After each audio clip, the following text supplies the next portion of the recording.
This week on the RacerX Show, the Pro Motocross Championship is crazy as ever. Roczen slips while Dungey flies, and Canard gets his first. AMA Pro Flat Track visits Indy for the famed Indy Mile. And now it's down to 1 point. ATV Motocross gets sloppy in Tennessee. A great way to end the season. And you're almost out of time to win a brand new Honda CRF450R, Trey Canard lookalike. We'll show you how to enter. Don't get out of your seat, because this is one you won't want to miss.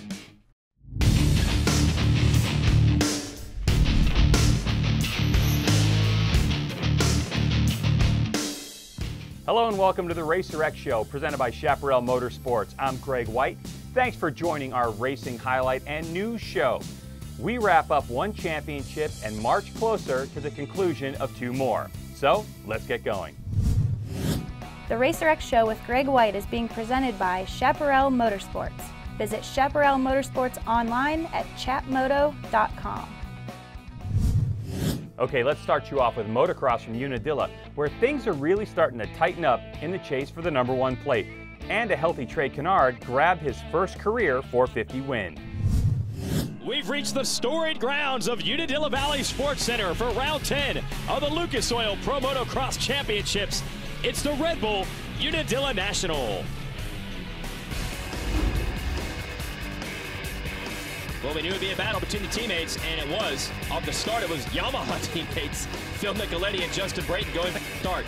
But it wouldn't be long before the KTM boys were moving up on them. Ryan Dungey at the #5 were right there, trying to get the #1 spot.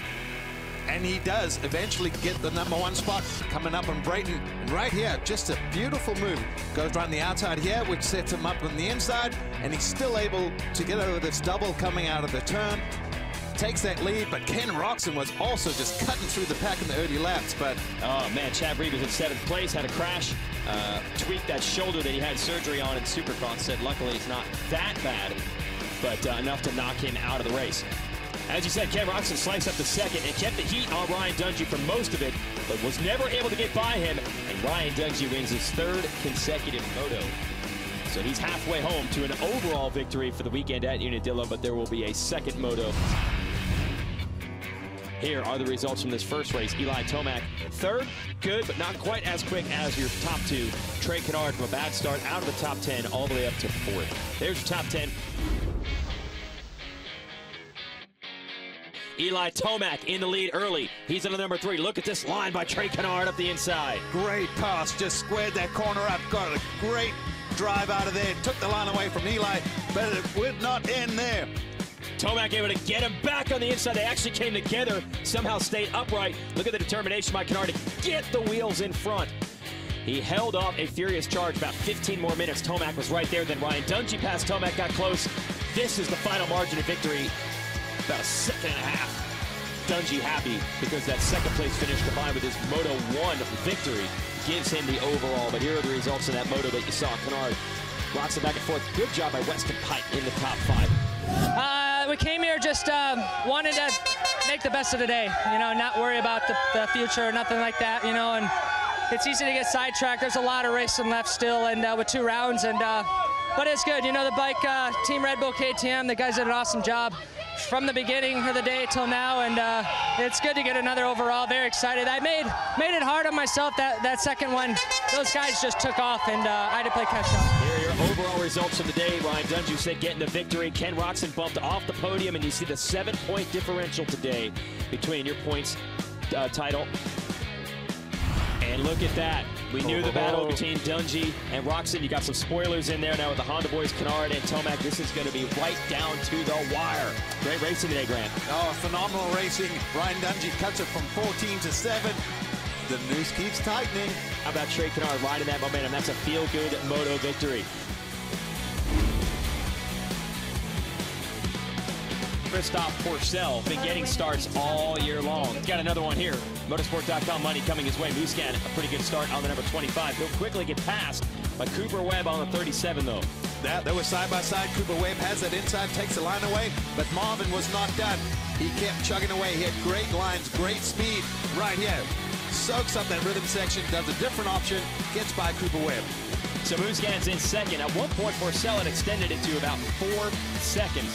But late in the race, Muscan was coming. Here's the last turn. Trying a daring move down to the inside.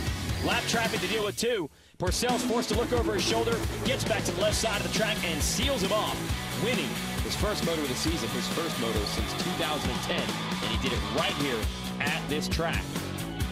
And absolutely not a surprise, because Pourcel has won a bunch of these things through the years.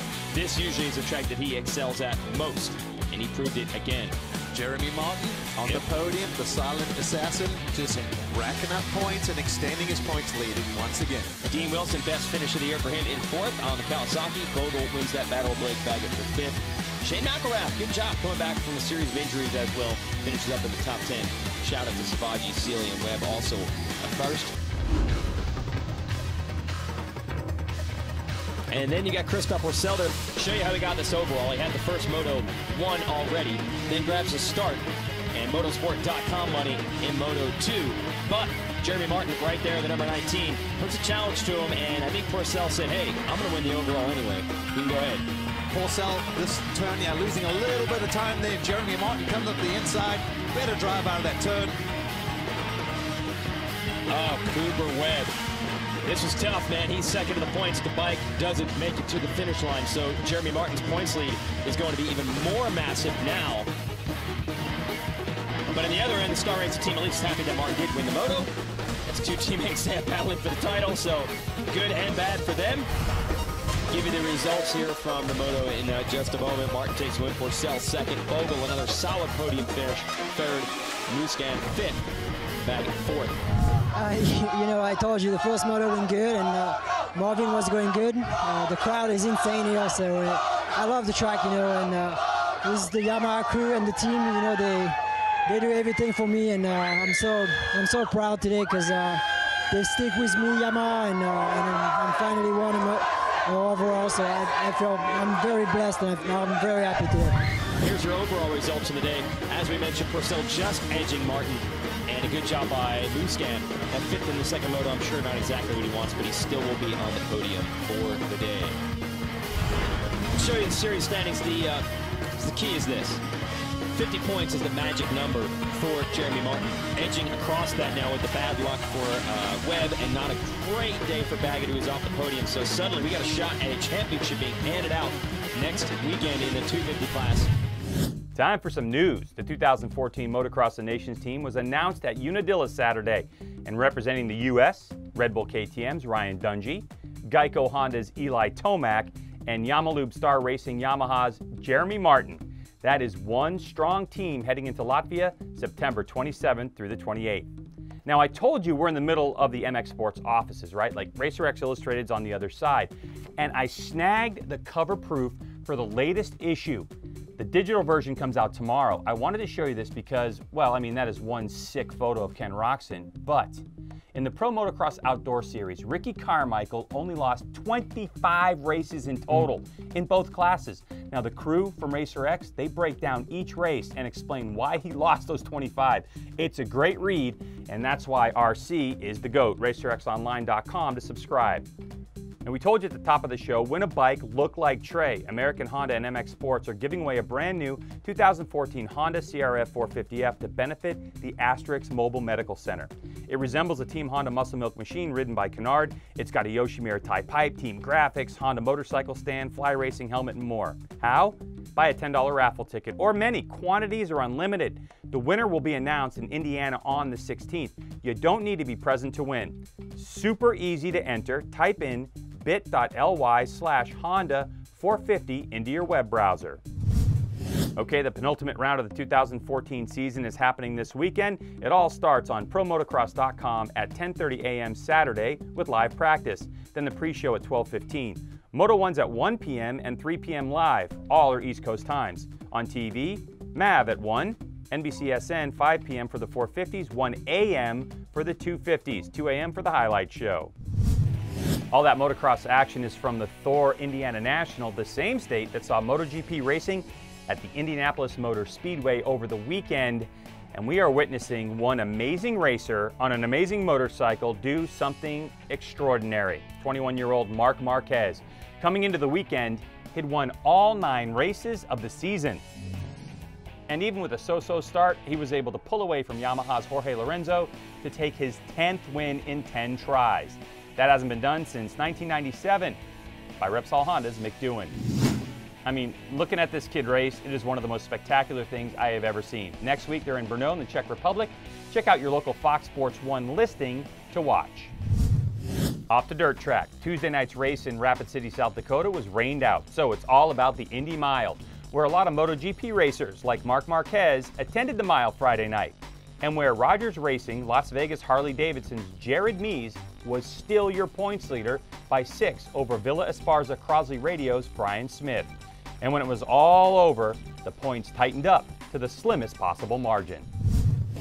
But before we get into all that, let's see how it all happened. When race action got going, it looked like it would be the mile-type racing we would expect to see. Draft and pass. But here at the Indy Mile, number 2 Kenny Coolbeth Jr. on his Zanardi Racing Harley-Davidson was on another planet. And it only took him about 3 laps to get it done. And just like that, number 5 Jake Johnson on his Ramsar Winery Ducati slipped to the high line, and Coolbeth was gone. That left the podium to number 9 Mees and number 47 Smith, who were 2.6 seconds adrift of Coolbeth as he takes his 3rd win of the season. At the stripe, it was Smith who got by Mees for 2nd. That one move might prove to be pivotal as we wind this one down. But the glory under the Friday night lights goes to Coolbeth. Probably 8 laps to go. I was kind of worried, you know, my tire was kind of going away a little bit, I thought, and you know, kind of just rode my laps, you know. These guys from Zanardi, Dave Atherton, builds me a great motorcycle, and there's no complaints, you know. I just need to show up with my head on straight and ride the motorcycle. 1 point between the Michigan boys, Mees and Smith. Johnson, with his 4th, stays in the mix with 5 rounds to go in the 2014 Grand National Championship. Pro singles class now, and the difference between the 450 singles and 750s, just about 2 seconds lap time, not as much as you might think. After a lap 1 red flag and restart, this is how they looked, with number 23 Ryan Foster from California leading the way. But when things sorted themselves out, it was number 67 Davis Fisher who was pulling away until, working lap 9, number 17 Jared Vanderkoy storms by to take over the lead. Fighting with Vanderkoy, number 77 Kyle Johnson. These two were gone. It came down to this, a photo finish and a big cheer from the crowd. After checking that photo finish, it was Vanderkoy with the W, just a hair in front of Johnson, with Nick Armstrong in 3rd. Yeah, I got off to a good start, and I got the whole shot the first time and ended up getting red flagged. Got off in about 3rd or 2nd or so and just kept up there the whole race. I dropped back to 4th and kept working our way up using the draft, and got Kyle barely at the line. I knew I didn't want to pass him down the back straightaway. He would just draft me up. So I followed him into 3 and ended up working out.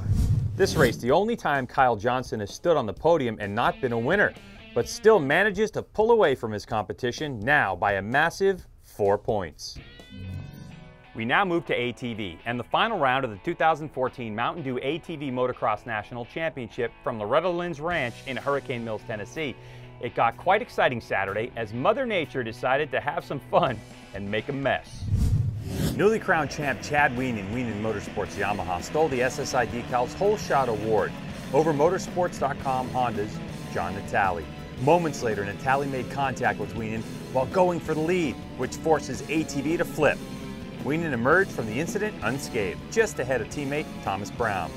That'd be it. Brown stayed close, but Wienen took the win by a little over half a second over Brown, with Hetrick a couple of seconds back in 3rd. Confirmation of your podium, it looks like Chad might pull off another 1-1 moto until Mother Nature chimed in. In Moto 2, the great equalizer was all around. Rain, or in this case, mud. BCS Can-Am's Josh Kramer was able to put his DS450 in the lead out of the gate, with JB Racing Can-Am's Jeffrey Rastrelli with him.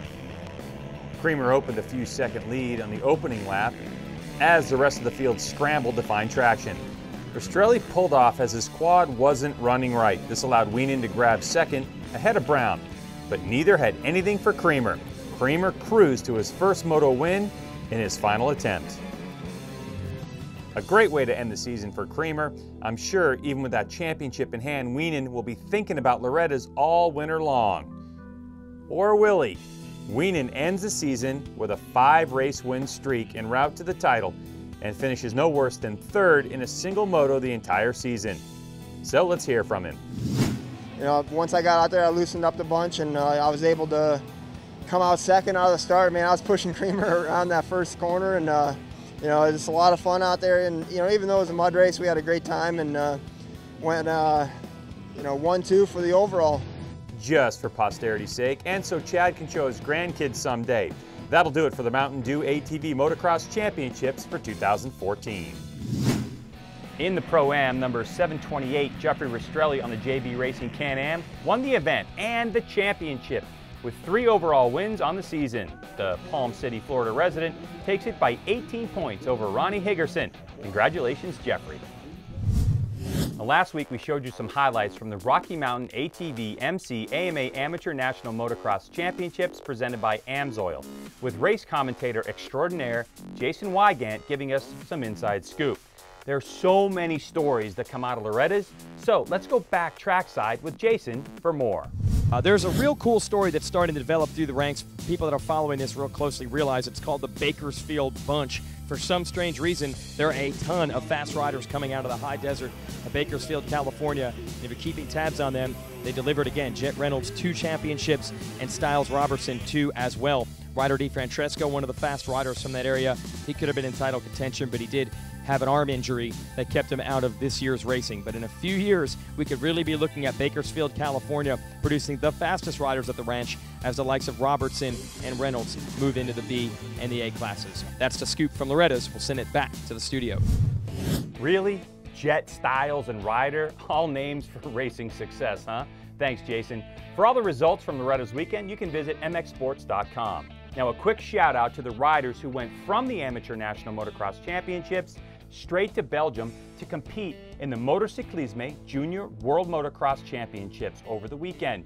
Although the USA did not win a moto, when the points were tallied, they had 21 points to Germany's 23 and took the overall World Championship.